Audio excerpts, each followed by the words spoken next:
It is the Raw Wrap-Up on Mike Sorg at Sorgatron on Twitter in the Mayhem Studios on Pittsburgh, PA, coming at you on this Google Hangout awesomeness. So we can talk some Monday Night Raw, just mere moments, minutes, moments. No, that's a message from somebody else on my watch.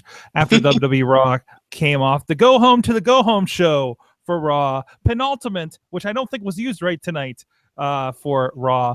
But with me is my panel of wrestling fandom experts. First of all, as usual, yes, Mad Mike from Poughkeepsie, New York, the only one on the Mayhem staff with a future endeavor letter from the WWE.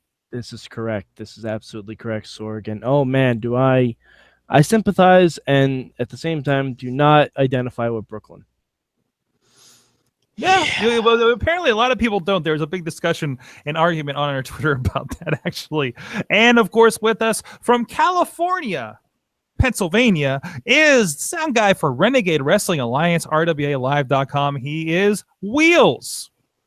What's up, everybody? It feels so good to be back, and we may be on a road to WrestleMania, but I'm on a march to victory.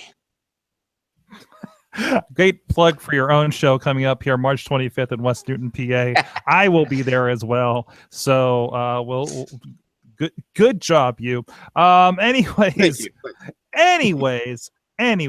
yes, Raw is, first of all, what we just saw, we saw Braun versus Roman again, which, of course, shenanigans, chicanery, and dead men. It was The Undertaker and Mike Size. But hey, it's WrestleMania by the numbers, and it's Undertaker. I love holy shit chants just from like The Undertaker. I will, as much as people complain on the internet and be like, oh, it's The Undertaker, it's the same thing and everything. It's like, yeah, but when a crowd is yelling holy shit, but I think something's working. See, here's the thing. The Undertaker is not the problem. The Undertaker is not the problem. Okay. It's the fact that Undertaker's distractions have not been working. Like, yeah. No. Like, there was a gong last week, and that should have caused Roman to have an upset loss to Jinder Mahal, and then Roman can beat his ass afterwards. Fine. But no, Roman just shrugged it off like he shrugs off every fucking thing. Which makes him right in his statement to Shawn Michaels.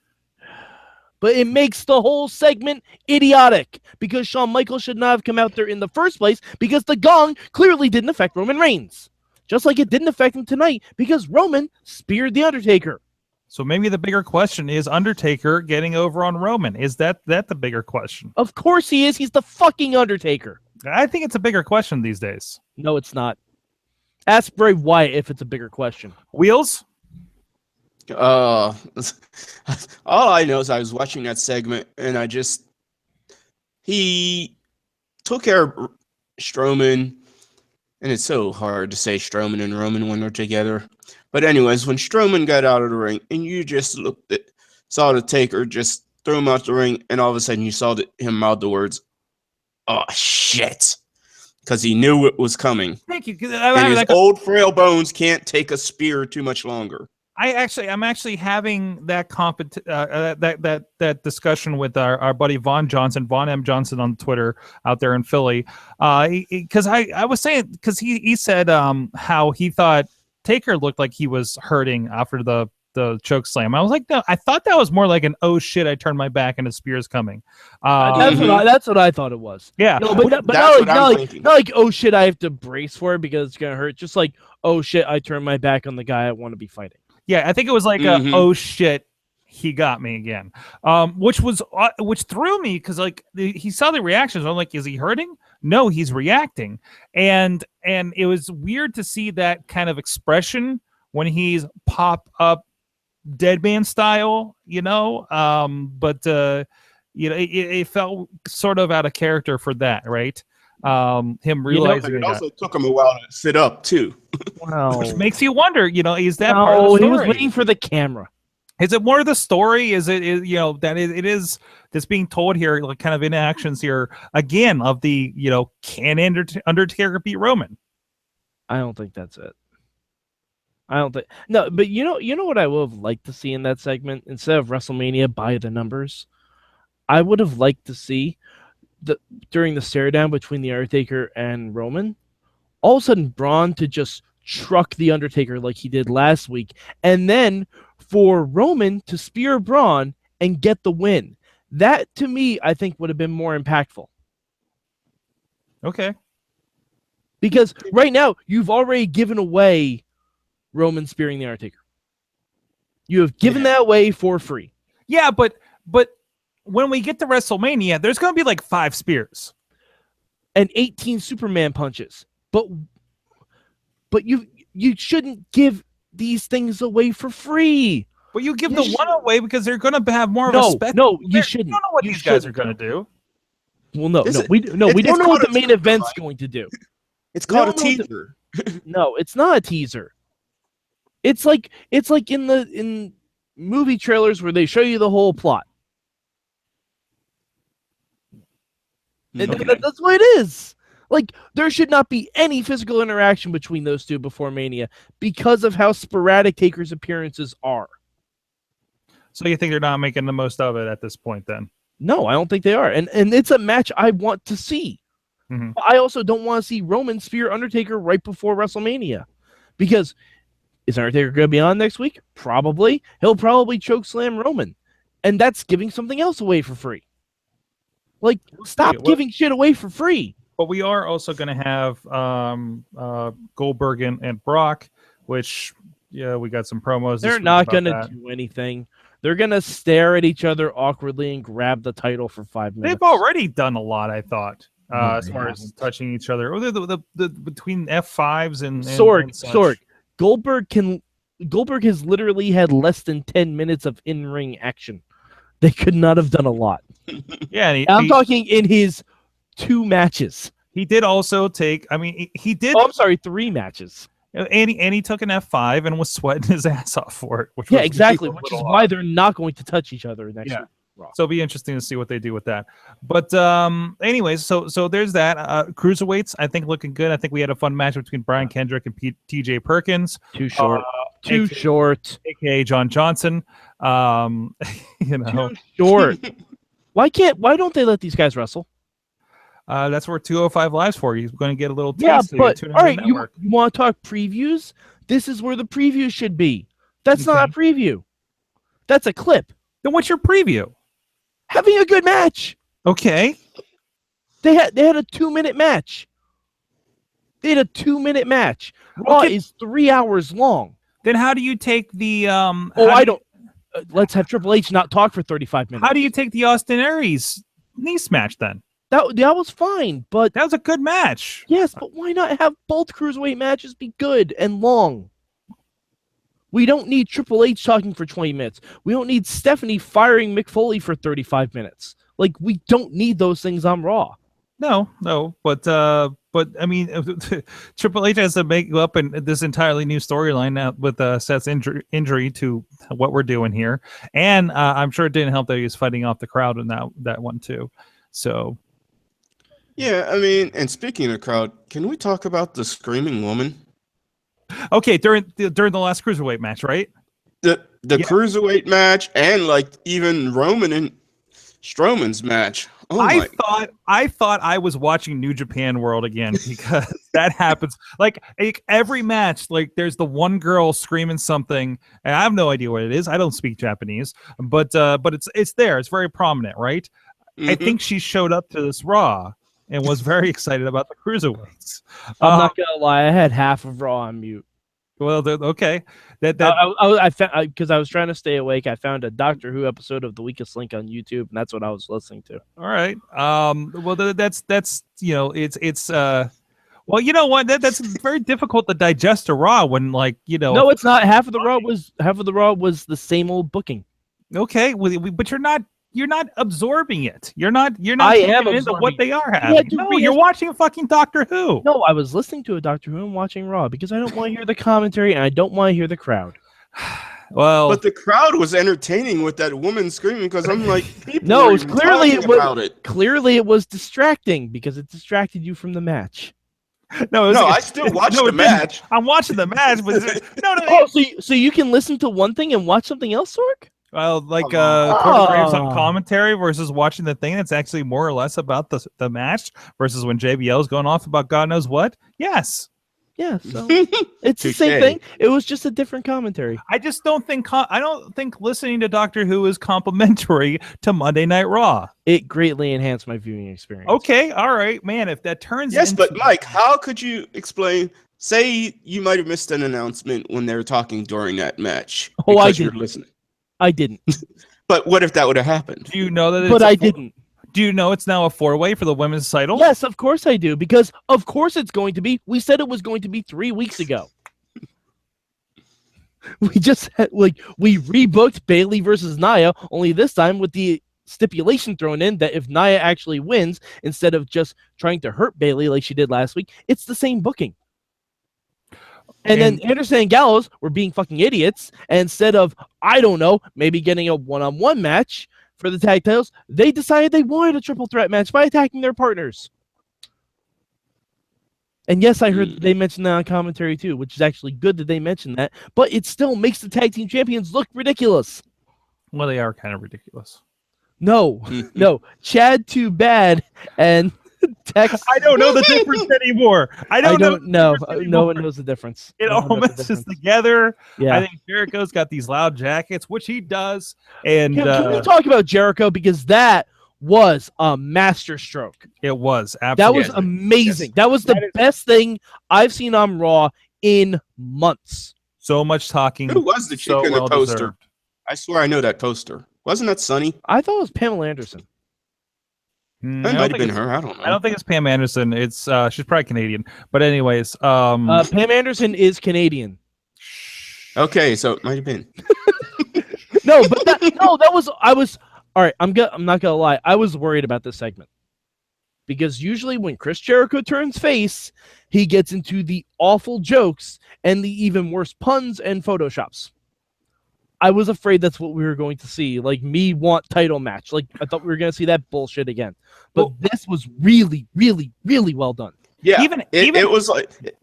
Go ahead. Go ahead, Sorg. No, you go first. You're the guest. Okay. I mean, I thank you. I watched it and I'm like, wow, this is heel Jericho as a face, because he was doing a heelish, but it was wonderful. I was like, I like this. This is cool. This is the Jericho everybody should have. Well, yeah, and just take him in, man. And you're a little worried because you're afraid it's going to be a look at you. You're such a fan, you know. Oh no, I wasn't worried about that. Well, but you weren't, but a lot of Twitter was that I was worried he was going to bring out like a fat midget. Right. But it's gone from oh, you're a fan, look at you, you're so goofy, like Charlotte did with Bayley, which is a thing that comes up a lot, to like, hey, look, this is a guy that looked up to me and was asking me for advice, and look how that turned out. Not so much an I made you, and forgive me, my app kind of froze out in the middle of the interview, so I think I might have skipped. By the way, indie wrestlers, feel free to slide into Jericho's DMs. Apparently, we learned that. Tommaso Ciampa was tweeting, is like, how many DMs is Jericho getting right now? And I went to comment on that, and he deleted that tweet right quick. that tweet was deleted. The Ciampa one? The Ciampa one was deleted right quick. Because I saw that and I went to quote it. I'm like, that's hilarious. So I quoted it and put, slide on in, man. And by the time I did, the tweet was deleted. So it was like, no. Nope. Like, no slide on in. Okay, I thought for a second I was blocked by Tommaso Ciampa. I'm like, well, Ciampa blocked me. I love him. Yeah, I know. I mean, I would be like heartbroken if like Gargano and Ciampa like blocked us, because it's like, I'm blocked by Hulk Hogan though. I found that out. We found that out. But man, Hulk Hogan, learn how to share a URL. I actually typed the shit in to see what the video was. Oh God, why would you do that? Because I was curious. Because I'm like, maybe this is like a secret find. Maybe this is a challenge. Maybe Hulk Hogan has a really smart like marketing plan, and if I do it, it's like you won Hulk Hogan bucks or something. Sorg. Next time Hulk Hogan wants to show you a video, you say no, brother. Exactly. brother. Oh, it's the Silverdome, brother. I'm sorry. I cannot listen to Strowman talk and have my eyes closed. Because I swear I'm hearing Hulk Hogan. What, really? No. Yeah, I can see that. I feel like I'm hearing King Kong Bundy. Like that's like. Oh yeah, no, that's it. Yeah, like if we can get Braun Strowman to say the words "walking condominium," he'd be right there. He'd be Those right might be there. big words for him. That's true. So guys, sorry, I know you probably have a different opinion of this than me. What did you think of the Mick Foley firing? Well, I loved it up until the firing part. Oh, dancing handsome Rusev, that's getting shared. I'm sorry, got distracted. Anyways, it's okay. We all get distracted by dancing handsome look at him Rusev. go. And when he's like a cowboy guy, what is happening over here? I don't know if somebody made. By the way, coming soon to the midweek war, Southpaw Regional Wrestling. Oh, jeez, yes. Coming soon, that will be replacing Impact. What there are we talking only about 4 again? episodes. Oh. They're 5 minutes long each. It will be replacing Impact. The beginning of it, the Foley ripping up the paper and getting pissed off. He was handed note cards, which I think it was a piece of paper instead of note cards. But anyways, close enough. And getting pissed about that, like that fired me up actually. Yeah, I was all about that. And then the firing, it was like okay. And I thought it's kind of usual booking. They use it as fodder to kind of set up a lot of these kind of revenge matches throughout the night. Okay. What I would have liked to add on to the end of this is when Stephanie made the match for Sami Zayn versus Samoa Joe, put Sami's job on the line. Because Steph wants to fire him anyway, and then you can move Sami to SmackDown, and you can actually have a story like Sami Zayn approaching Daniel Bryan and say, "Hey Daniel, listen, I heard Samoa Joe's gonna be in the Andre Giant Battle Royal. I need to be in that match." I really wanted like something. I really wanted like that when he came out and got on the apron and was talking down Stephanie. I really wanted to turn into like just both like him and Foley look at each other and say, "See you Tuesday." That would have been cool. Like I don't know where you would fit in Foley, but like that's where my heart wanted it to go the way that was going. I don't have a problem with it. This is the culmination of what's been building for several weeks.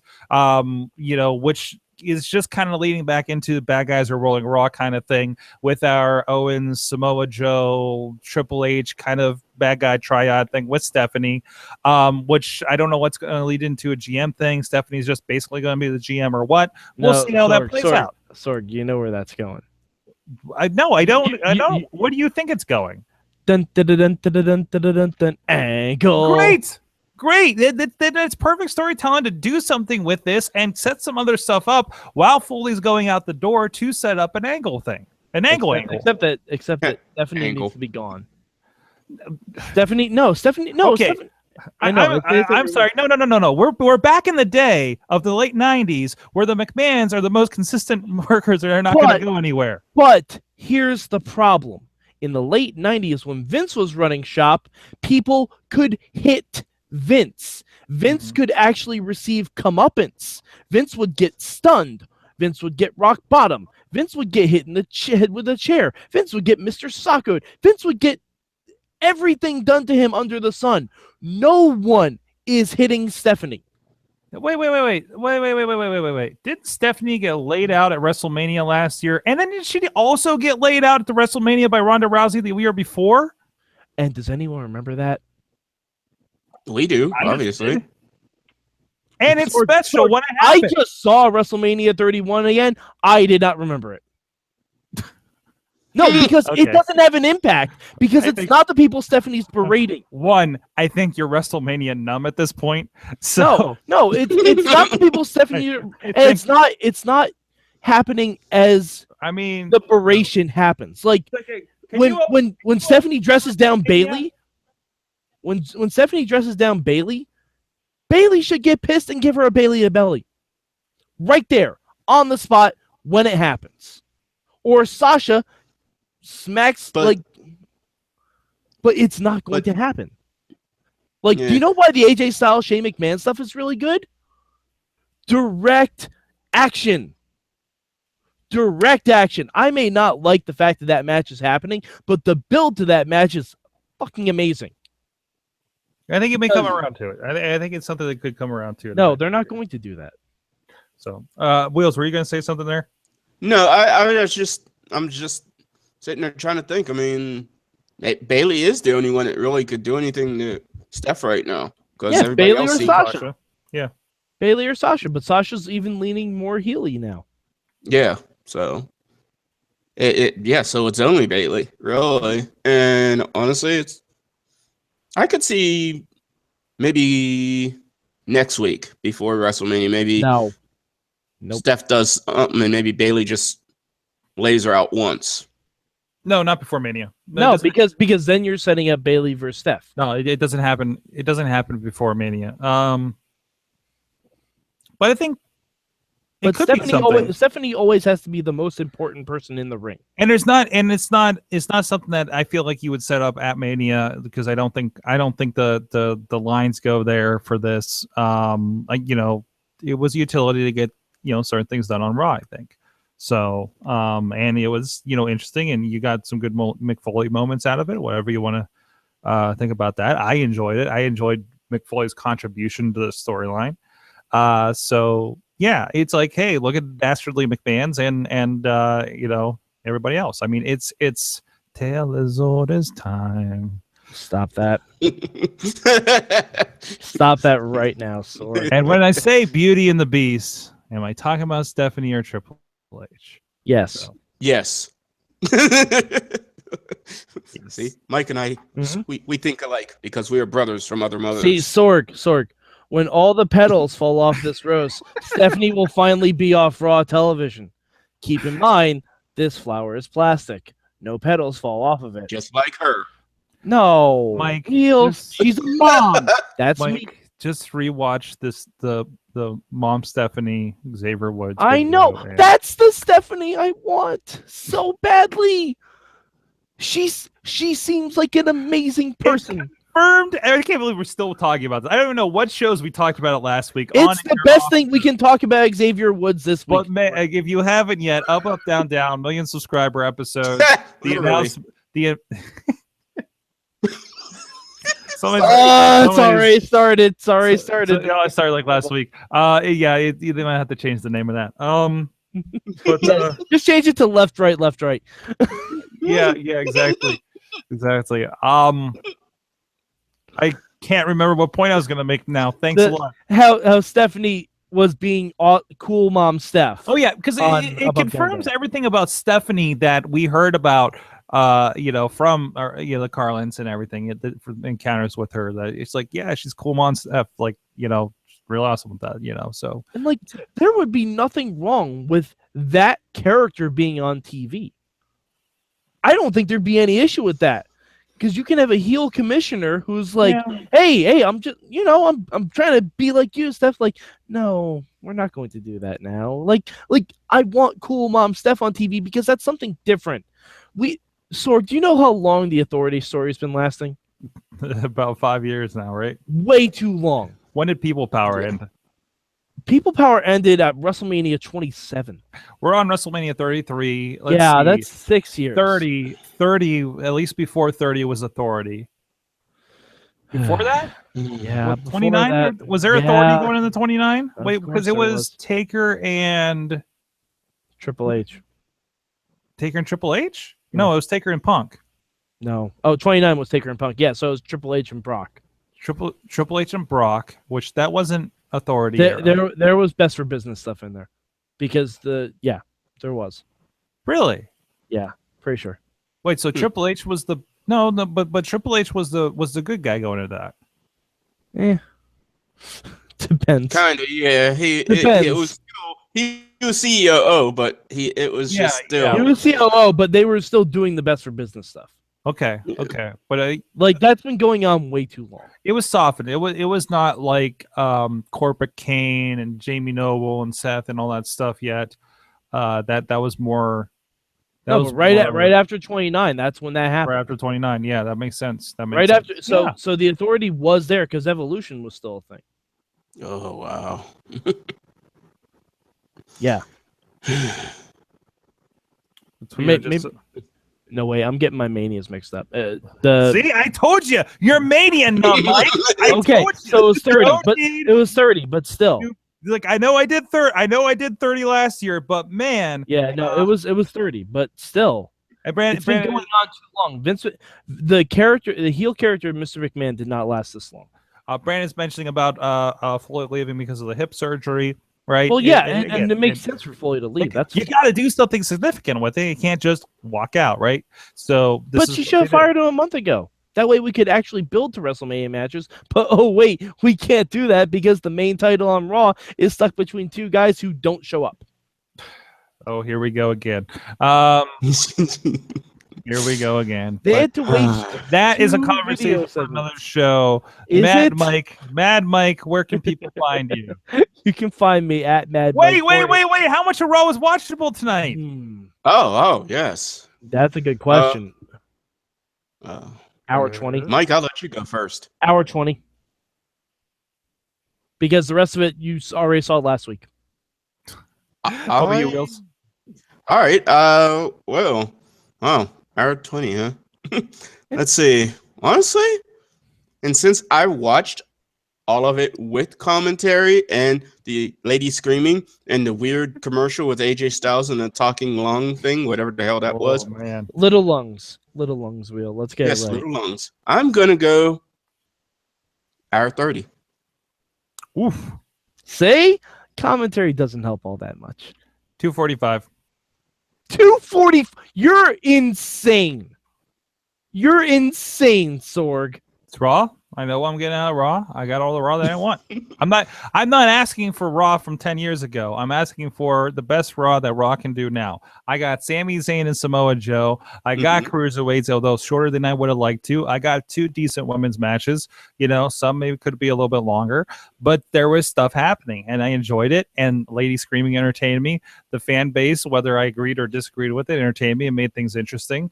Great Jericho stuff. I mean, what was there to hate for me on what I like about wrestling? Okay. Is where I'm at. I mean, I'm just like, to be fair, I only took out the two talking the Triple H segment at the beginning and the Stephanie segment. That takes away an hour 40 at least. I mean, let me put it this way: I don't watch Raw expecting it to be New Japan. I don't watch Raw expecting it to be Lucha Underground. I mean, that's a little further. I don't watch Raw expecting it to be Impact. I don't watch Raw expecting it to be SmackDown. I do watch Raw expecting it to be SmackDown. Sorry, I do. That's all the same crew. I'm sorry. Sorry, I do. You have to watch Raw expecting it to be SmackDown. And hey, you supposedly Taz is coming, so there's that too, says Brandon. So I don't know what he's coming to. By the way, the rumor that AJ is going to Raw and Roman is going to SmackDown, that better not be true. That better not be true.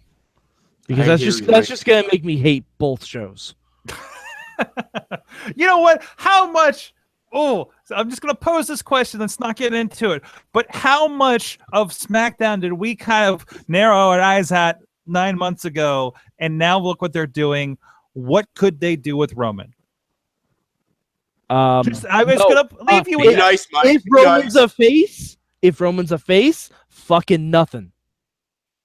I can't wait for smooth talking Roman sitting there talking to Renee Young and D-Bry on Talking Smack and make you love him or love to hate him. Not gonna happen. Can't wait for it. Not gonna happen. Calls Renee Young baby girl. Some reason he calls D-Bry baby girl. It gets a little bit weird, but you're gonna love it. Maybe it's the long hair. He doesn't even have long hair anymore. It's the beard, man. Wheels has face blindness. Yes, I do. You have face blindness. It's Roman Reigns' fault. Wheels, he's at Hot Wheels RWA on the Twitter, rwalive.com to check out the promotion that he's involved in. Yes. And come check out the show this weekend, March to Victory 2017. Sorry. Wow, that was the first time I ever screwed up. Wheels also has ear blindness. You can also yeah, find I do me. Obviously have that. You can find me at MadMike4883 on the Twitter machine. Also, please check out my YouTube series, 32 Manias with Mike. I am releasing a podcast every single day up until WrestleMania. One about every WrestleMania moving on up, I believe 19 was released today. Sorg? 19, I believe. Yeah, that sounds about right. Okay, so WrestleMania 20 is tomorrow, and I have to talk about some really awkward things at the end of that show. So please, yeah, it's really great. I use his name and everything. It's a lot of fun. And plus, I was at WrestleMania 20, so a little bird's eye view of that show. But yeah, and if you want to hear about Brock Lesnar versus Goldberg at WrestleMania and how great that is, tune into 32 Manias of Mike. Holy crap. Have fun with that. Of course, check out everything. Patreon.com/Wrestling Mayhem Show. Support our friends IndieWrestling.us and so much more. Thank you, everybody, for joining us. We'll see you guys next time. WrestlingMayhemShow.com. Keep it raw.